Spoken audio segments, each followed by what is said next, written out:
Bonjour, bienvenue à toi dans ce magnifique podcast, Les clés de transformation intérieure qui nous accompagnent sur notre chemin du retour à l'être. Moi, c'est José, je suis propriétaire du centre holistique L'Harmonie, entrepreneur spirituel depuis maintenant 8 ans et j'ai la joie d'accueillir Catherine alias Kate, praticienne en spinal flow et accompagnatrice de changement. Elle joint sa voix à la mienne pour vous accompagner à travers les clés de transformation. Est-ce que tu t'es déjà senti comme un extraterrestre? As-tu déjà eu l'impression de ne pas fitter dans le moule ou de te sentir différent? Mais c'est un grand plaisir pour moi de pouvoir me joindre à José parce que j'ai souvent œuvré en loup solitaire et de me retrouver au sein d'une équipe depuis décembre 2023, ça me permet des échanges riches avec d'autres thérapeutes. Parce que souvent, quand la vie nous invite à marcher notre propre chemin, c'est pas toujours évident, thérapeute ou pas. On se sent seul dans notre barque et pour José et moi, on trouve ça vraiment soutenant de pouvoir échanger sur ce qu'on vit, tant au niveau personnel que professionnel. Alors on s'est dit que de partager nos échanges avec toi, ça pourrait être bénéfique aussi. Oui. On va se le dire, du moins moi et Kate, on s'en parle souvent quand on s'accroche les pieds dans la porte le vendredi puis qu'on jase pendant plusieurs heures, que sortir des sentiers battus, honorer réellement cet appel-là intérieur, c'est déstabilisant et ça demande vraiment beaucoup de courage, de la foi, de l'audace, puis on va se le dire quand même un peu de folie pour arriver à embarquer dans ce grand manège-là de la vie. Oui, mais quand on vient calmer notre tempête intérieure, ça devient beaucoup plus facile de naviguer tout ce qui se passe à l'extérieur. En espérant que nos échanges puissent t'inspirer sur ton propre chemin. Parce qu'un des défis de la vie, c'est justement ça, trouver sa propre voie. Et certaines clés qu'on va pouvoir te présenter ici peuvent faciliter la marche du retour à soi. Alors, bonne écoute! On se retrouve de l'autre côté.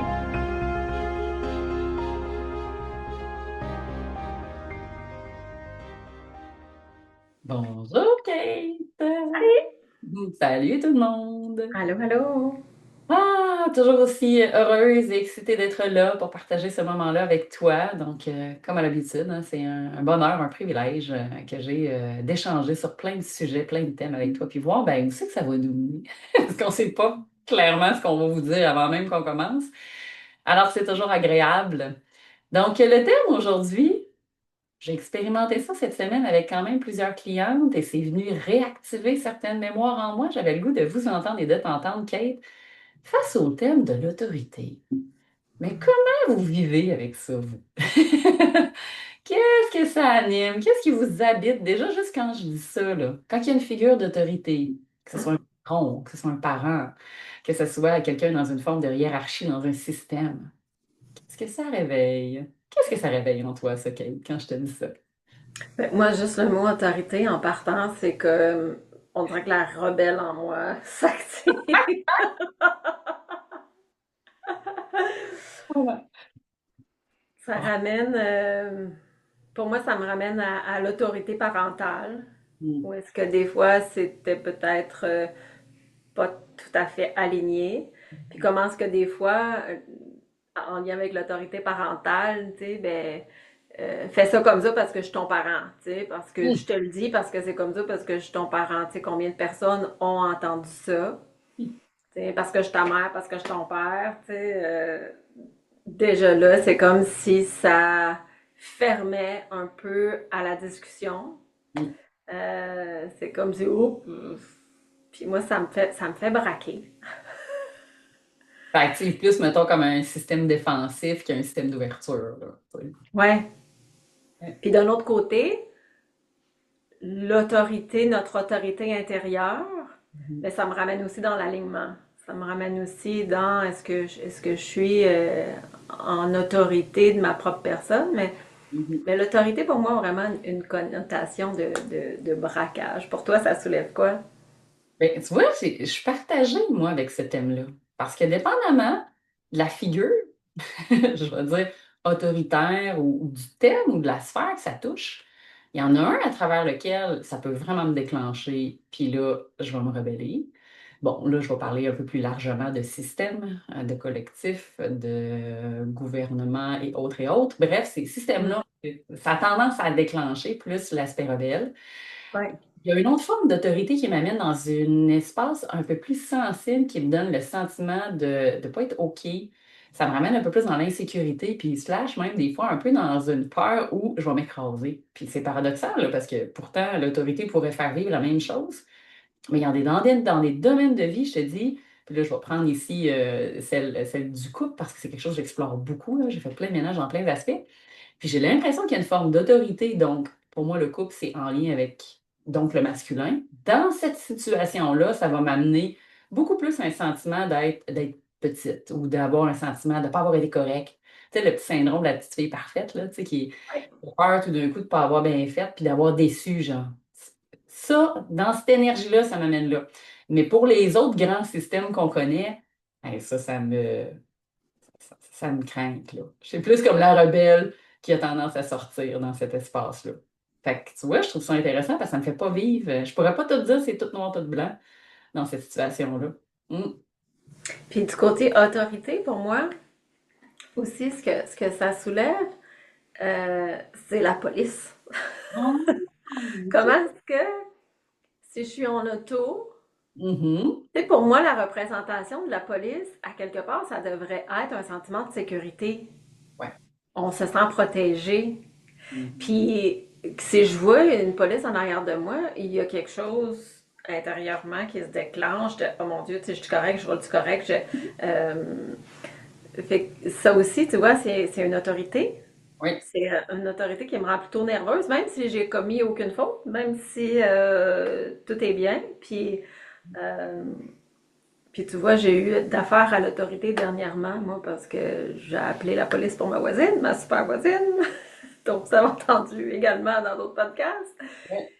Et je voulais comme pas me rendre là, parce que je me disais, ben voyons, tu sais, les appeler pour ça, ça a comme pas de bon sens. Et ben, j'ai été agréablement surprise, comme quoi j'essayais donc ben de régler la situation de par moi-même depuis la dernière année. Mm. Et que là, je me suis rendue au bout de mon bout. Puis je me suis dit, là, il se doit de se passer quelque chose. Donc, je me suis retournée vers l'autorité Mm.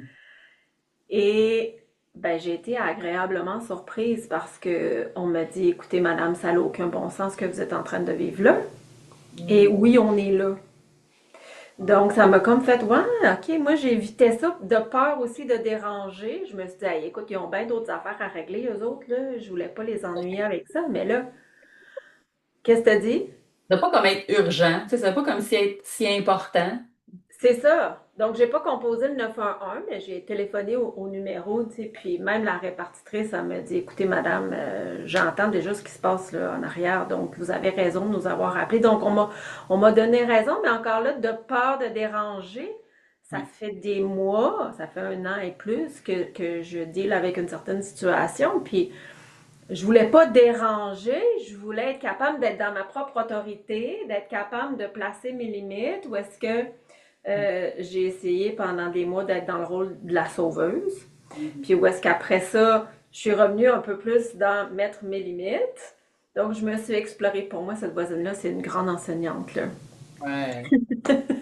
J'élargis mon champ de vision pour pouvoir la voir en tant qu'enseignante. Mm. Grâce à elle, ça m'a permis d'explorer différentes facettes du rôle, hein, on parlait un petit peu aussi en début de... Ouais.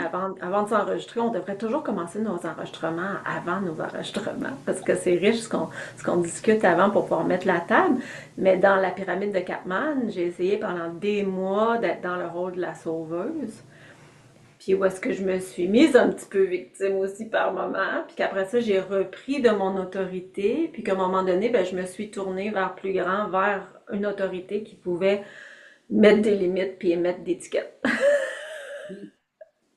Je trouve ça super intéressant ce que tu amènes parce que non seulement ça t'a permis d'explorer tous ces axes-là, mais peut-être qu'il y a une part de toi dans la rebelle qui avait besoin de se réconcilier avec une forme d'autorité et d'un pouvoir extérieur qui pouvait être non abusif ou de domination, mais qui pouvait être vraiment une représentation symbolique ben, de loi, de confiance, puis de capacité à t'amener à résoudre une problématique X, tu sais. Fait que moi, je trouve ça tellement beau. Moi, j'adore spiritualiser la matière. Fait que ce qu'on vit dans notre réalité, c'est sa spiritualité.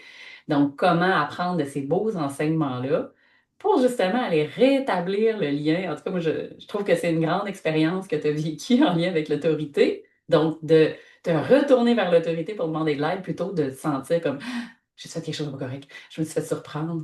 Mais moi, je vis ça en auto aussi, là. Des fois, là, écoute, je vois la voiture de police, puis tout d'un coup, là, on veut marcher droit. Tu sais, il y a comme tellement un grand programme en lien avec ces figures-là, hein, donc qu'on peut appeler en costume, en habit et autres. Je trouve que ça laisse aussi une empreinte. Donc, même en grandissant, tu sais, on devrait sentir que c'est là pour protéger, pour sécuriser. C'est d'ailleurs le rôle du masculin sacré, hein, dans son énergie, d'être dans la protection, dans l'énergie yang. Donc, c'est un peu ce qu'on est en train de vivre, ce que j'ai beaucoup partagé dans mes derniers petits stories que je faisais en lien avec, ben, il y a de l'effondrement des systèmes. Parce que Ouais. justement, le masculin blessé est comme en train tranquillement pour ramener de l'espace dans un masculin qui est beaucoup plus sacré, qui est plus aligné. Fait qu'il y a des grandes, grandes guérisons, ici une parenthèse, qu'on est en train de vivre énergétiquement. Ouais. Différents rôles-là, je trouve. Et ça, c'est fascinant. On ne peut pas passer à côté du système autoritaire. En tout cas, je ne sais pas quel genre de parents vous avez eu, mais oui, ça ramène beaucoup à ça, à un encadrement. Donc, est-ce que c'est un encadrement qui était rigide, l'autorité chez vous? Est-ce que c'était souple? Est-ce qu'il n'y en avait pas? Parce que pas d'encadrement, là, ça peut créer beaucoup d'insécurité. Autant qu'un encadrement qui est très agressif, restrictif et rigide peut générer autant de problématiques, selon moi.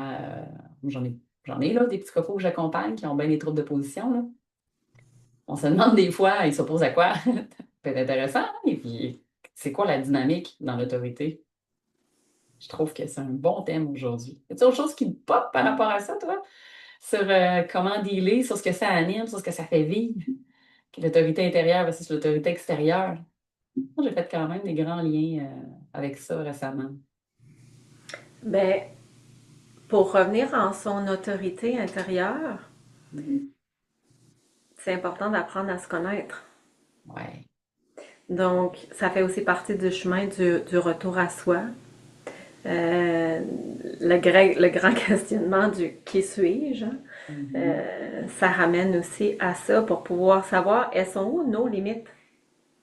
Parce que pour avoir une certaine autorité, ça demande quand même certaines limites, une certaine connaissance de soi, en fait, où est-ce que je les mets, moi, mes limites.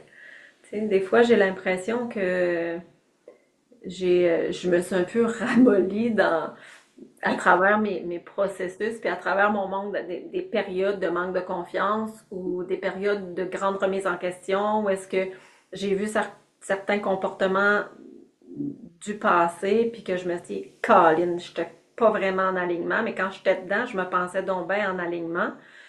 Donc, c'est d'aller, tu l'as nommé tantôt aussi, d'aller déconstruire des fois certaines façons d'être ou certains comportements ou encore certaines croyances qui, à travers notre évolution, ne sont plus en alignement avec ce qu'on est. Donc, pour pouvoir revenir dans une autorité intérieure, ça demande de se connaître. Absolument. Je suis entièrement d'accord avec toi. Parce que ça passe par cet apprentissage-là pour avoir une meilleure, de un, je veux dire compréhension parce que le mental aime comprendre, mais pour pouvoir l'intégrer après ces changements-là puis ces transformations, moi j'appelle ça les négociables non négociables. Ça fait partie de bien des sujets dans mes consultations où j'exprime aux gens, mais tu sais, si tu commences à sentir là, cette rebelle-là à l'intérieur de toi, ou le fameux bourreau qu'on a moins nommé dans le triangle, mais tu sais, qui émerge comme une colère, une rage, une frustration, mais tu sais pas d'où ça vient, mais il y a une raison pourquoi elle vient. Il y a peut-être une question d'affirmation de soi, il y a peut-être une question de revoir justement tes limites. Peut-être que dans ton terrain, dans ton espace de vie et énergie, je mets toujours les deux ensemble, il y a plein d'envahisseurs parce que tes balises sont plus ou moins définies. Là.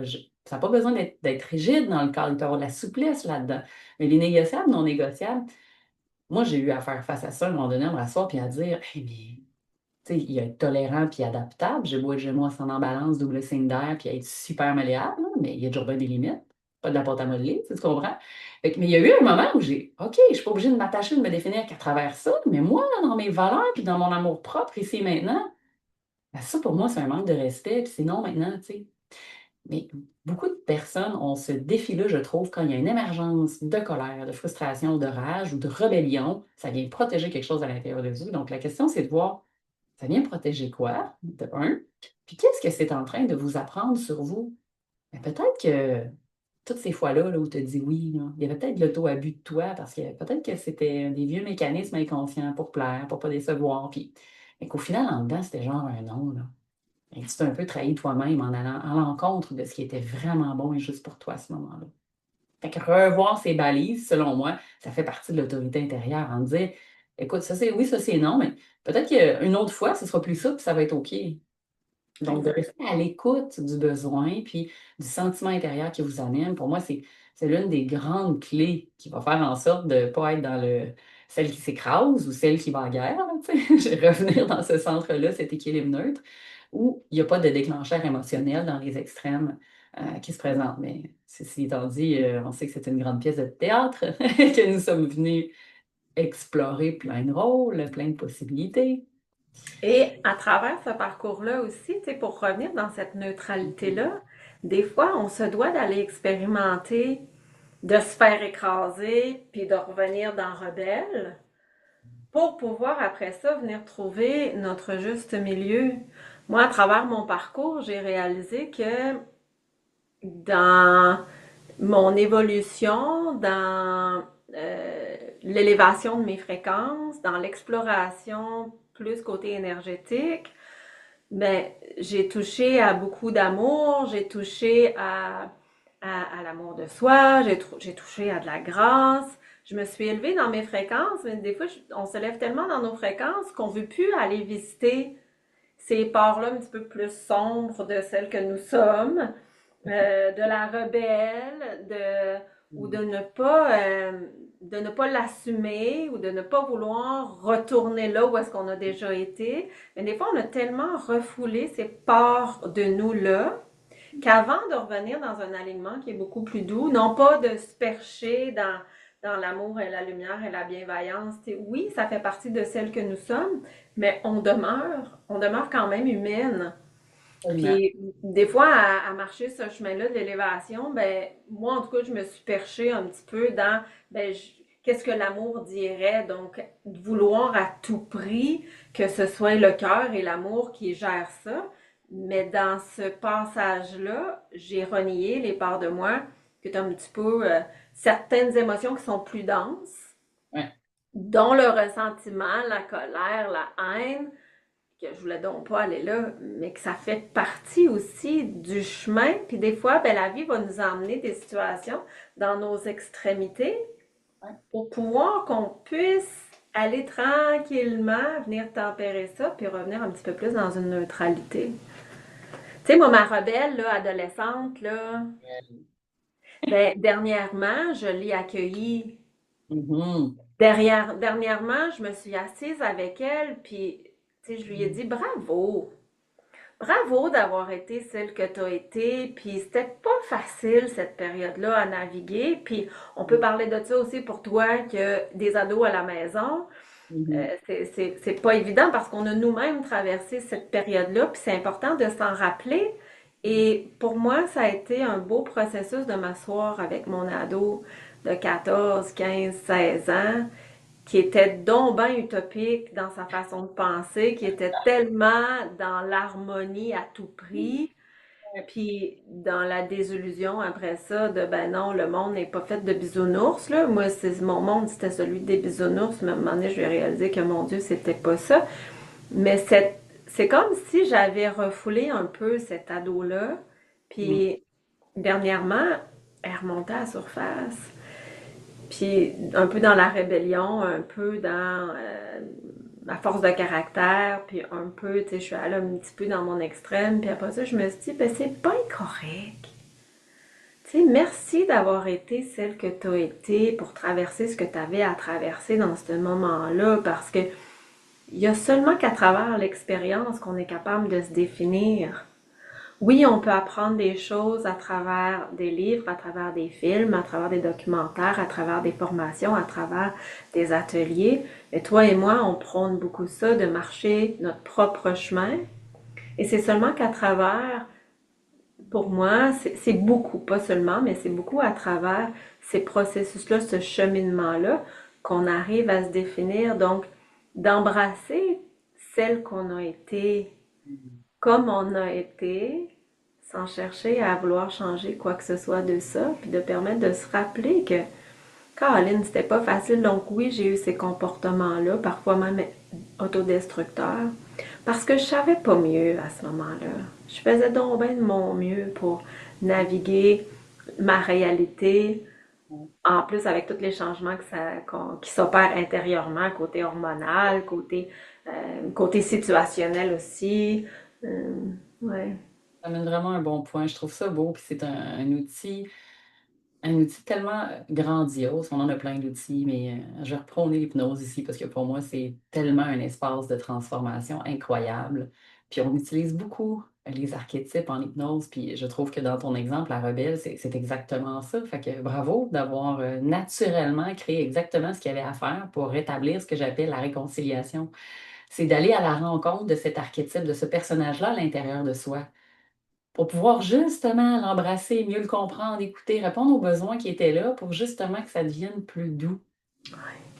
Fait que bravo, je trouve ça tellement beau que tu amènes ça. Puis ça me donne encore plus d'aimer, moi, ma rebelle, qui sortait. Puis on a fait l'exercice dernièrement, là, pour ceux qui ont peut-être vu ça passer là, sur Facebook, de trouver l'enfant de ta petite, puis de ta version adulte, puis de les mettre ensemble. Bref, vive Guilla, là, avec ses grandes capacités. Puis j'ai fait l'exercice moi aussi quand j'étais plus petite.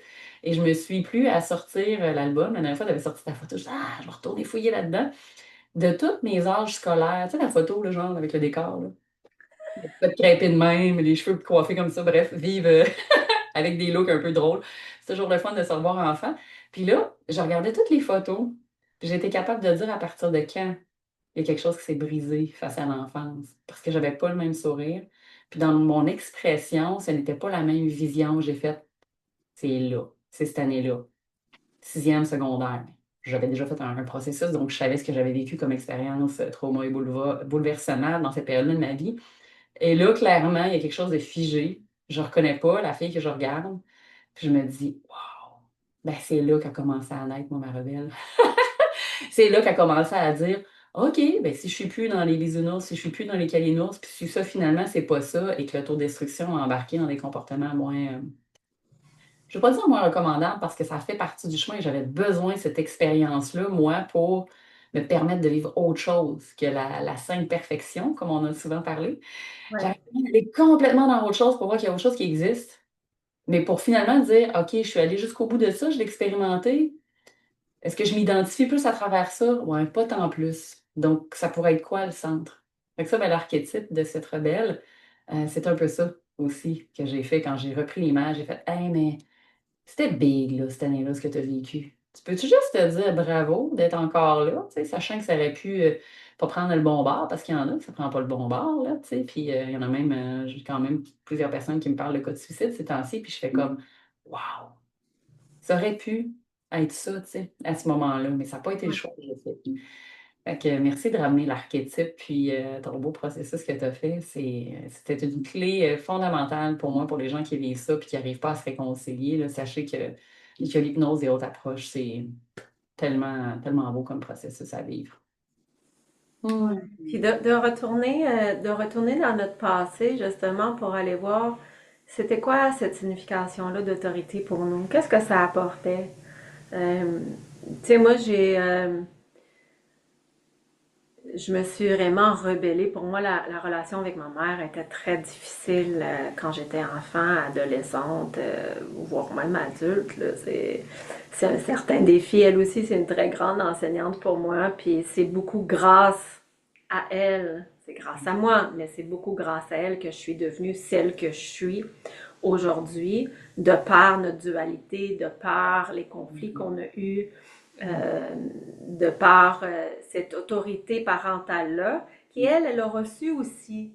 Ouais. Donc, nos parents, pour moi, ils ont fait vraiment le meilleur. Puis, en tant que parent, vous faites le meilleur aussi avec ce que vous portez, puis selon votre expérience.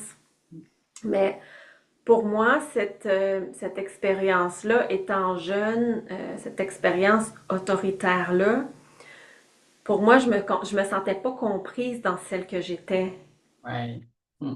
Donc, je lui tenais tête beaucoup. Elle lui battait aussi beaucoup de chicanes, mais parce que de par mon point de vue, ça faisait pas de sens de par ce que je portais. Euh, puis, ça me ramène beaucoup au 6 et au 9. Tu sais, moi, je me sers beaucoup de ça dans mes consultations, le 6 et le 9, si moi j'ai un crayon puis que je dessine un 6, puis tu es assise en face de moi, ben tu vas voir un 9. Mais je peux continuer de m'obstiner avec toi, te dire, José, c'est Ouais, moi qui ai le crayon, c'est moi qui l'ai dessiné, je le sais. ouais. Puis tant que je vais m'en tenir à ce que j'ai dessiné et à ma réalité, on se comprendra jamais. Donc, dans les rôles parentaux, c'est bon de donner aux enfants des balises parce que ça leur permet de s'expérimenter à travers ces balises-là, mais aussi d'aller visiter leur point de vue, aussi d'aller dans leur réalité. Parce que la réalité qu'on vit intérieurement, il n'y a jamais personne qui va la comprendre parce qu'il n'y a jamais personne qui porte le regard vers l'extérieur à partir de notre intériorité et à partir de notre propre expérience.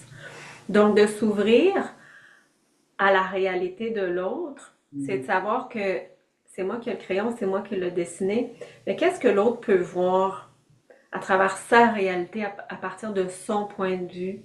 Donc, de là, des fois, l'importance d'avoir une personne neutre aussi Ouais. à travers les conflits euh, ou à travers cette posture autoritaire-là, d'avoir quelqu'un, des fois, dans une neutralité qui va venir s'asseoir avec nous pour pouvoir pointer les différentes réalités et ouvrir un peu le champ de conscience pour qu'on puisse mieux naviguer notre réalité, mais aussi accompagner l'autre dans la sienne. L'accompagner, puis même, j'ai envie de dire, tu sais, accueillir. Tu sais, on est dans ce discours-là, on le nomme depuis plusieurs podcasts, qu'il y a beaucoup d'enseignants, puis il y a beaucoup d'enseignements dans cette belle pièce-là. Puis pour revenir sur cette idée d'autorité, c'est que oui, il y a un système, je veux dire, hiérarchique dans un cadre où quelqu'un qui est arrivé au monde avant un autre et tout ça, puis c'est correct qu'il y ait un certain cadre. Par contre, je pense que c'est faux de s'imaginer que parce qu'on est censé être le plus sage ou le plus vieux d'une famille ou d'un système ou d'un contexte, qu'on doit être fermé au point de vue, aux enseignements que l'autre amène. Et c'est Oui, là parfois justement que la rébellion peut se déclencher. C'est que je pense que certains êtres, pour les nommer comme ça, slash enfants, maîtres enseignants, des fois arrivent aussi dans notre vie pour nous enseigner des trucs. Puis il peut ne pas avoir une compréhension sur le champ, puis il peut avoir une dualité à certains moments. Mais quand il commence à avoir de l'ouverture, justement pour connecter avec le monde de l'autre, pour des fois juste changer de chaise et regarder le point de vue de l'autre, selon moi, c'est un enseignement qui est majeur, justement pour transcender ces dualités et ces conflits-là. Sachant qu'on peut très bien observer le point de vue de l'autre et choisir de ne pas être en accord quand même, mais au c'est moins, ça. on va avoir fait un pas dans la direction de l'autre. C'est comment on peut marcher pour se rejoindre un peu dans le milieu. C'est un peu ça, en fait, que et pour soi, hein, revenir au centre, c'est un peu ça, mais comment dans des relations où il peut avoir cet espace-là, on peut se retrouver au centre. Le centre revient souvent dans nos trucs. Puis le centre harmonique. Le centre harmonique, le centre du point zéro, le centre en soi, bref, moi j'aime beaucoup ce qui est circulaire. Là, tu sais, fait que hein, c'est l'unité. J'aime revenir à cette essentialité-là. Donc, partagez-nous. Moi, en tout cas, moi, j'aime bien vous entendre, vous lire. J'aime ça quand vous venez me dire qu'est-ce que vous avez pensé du podcast, quand vous venez me partager sur ce que vous avez fait vivre. Même chose pour Kate. Donc, continuez de partager ça parce qu'il y en a peut-être aussi des gens qui, actuellement, pas juste les clientes que j'ai eues, mais moi, j'ai senti ça cette semaine beaucoup, ce genre de conflit-là avec certaines figures d'autorité. Donc, comment vous, vous êtes positionné dans votre propre autorité intérieure. Des fois, c'est ce que le miroir vous envoie. Mais aussi, qu'est-ce que j'ai besoin d'aller explorer du passé qui a besoin de déconstruire? Peut-être dans vos expériences face aux croyances qui sont rattachées à tout ceci. Ouais. Merci, merci pour cette conversation-là. Toujours le fun d'échanger avec toi. Merci, Kate. Bye bye tout le monde. À bientôt.